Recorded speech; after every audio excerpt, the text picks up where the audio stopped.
Lila or Lila.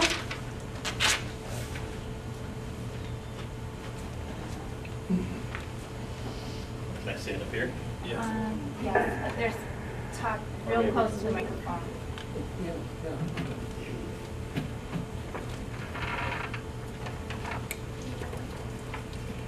Good morning. My name is Brad Lila, spelled L-I-L-A.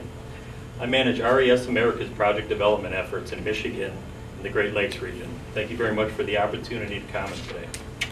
RES Americas is the nation's leading renewable energy company and has actively developed and constructed wind projects in the United States since 1997. Over that period, we've accounted for approximately 14% of all the installed capacity in the country. That amounts to 37 total projects, totaling approximately 4,000 megawatts, which is nearly twice as much as Michigan's renewable energy standard requires of all providers combined. RES America is confident that Act 295 can create new jobs, encourage innovative industry, and ensure environmentally friendly sources of energy for local communities in Michigan as a whole. Many here in the Thumb know that we have been working hard in the area for the last 2 years. Our efforts, combined with the enthusiastic support of local communities, now involve over 425 landowners and 53,000 acres of leased property. RES Americas has already made a significant investment to project development in Michigan towards a goal of 500 megawatts of wind energy. We hope that the regulatory climate will provide an environment to bring over $1 billion of additional investment to the Thumb and to Michigan. To commit to these large investments, wind energy companies must be confident that the rules are clear, consistent, and fair. The lack of such clarity, consistency, and objectivity creates uncertainty, which discourages the significant investments of capital and time renewable energy projects require. Act 295 is a good start. It will enhance economic development, energy independence, and a cleaner environment for residents of Michigan and the Midwest. Like with many things, though, a good start deserves a strong finish. To finish strong, attention to details is imperative. Among these details are issues of setback and sound and local versus statewide control of related zoning.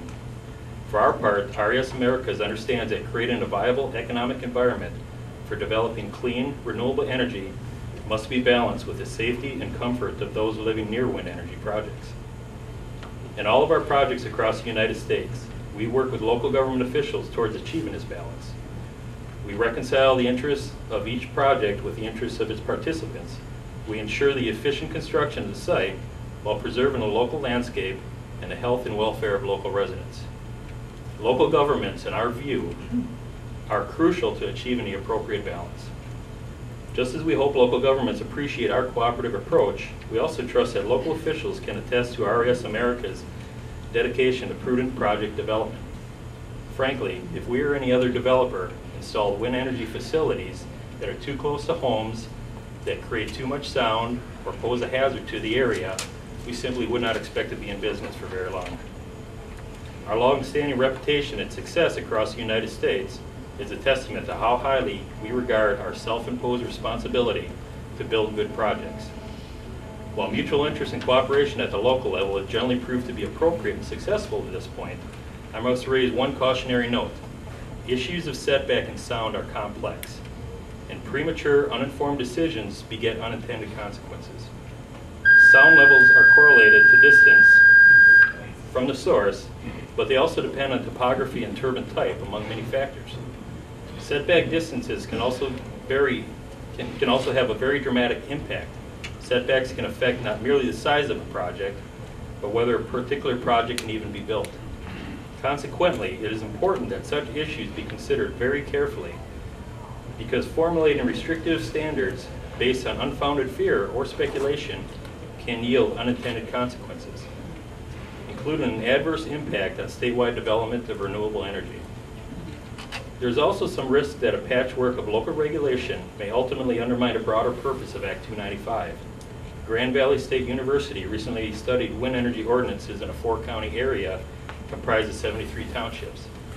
37 of those townships have adopted local zoning ordinances related to wind energy. Another 15 are considering such ordinances, and the other 21 have no ordinances or a current plan for them. This study illustrates that each township could conceivably take its own approach to siting wind projects, but developer's need to piece together such a puzzle could make a project too difficult to pursue. Consequently, this issue of setbacks and sound and the question on local versus state control requires continued focus and should result in regular review by state lawmakers. Res America appreciates your attention to these important matters and allowing us the opportunity to comment. Thank you for your consideration. I'll give a written copy of these comments to Mrs. Baldwin to be included in the transcript. Thank you. Thank you. Thank you very much. Julie, we're going to take a break for a second here. We're going to see if we can set up a configuration that might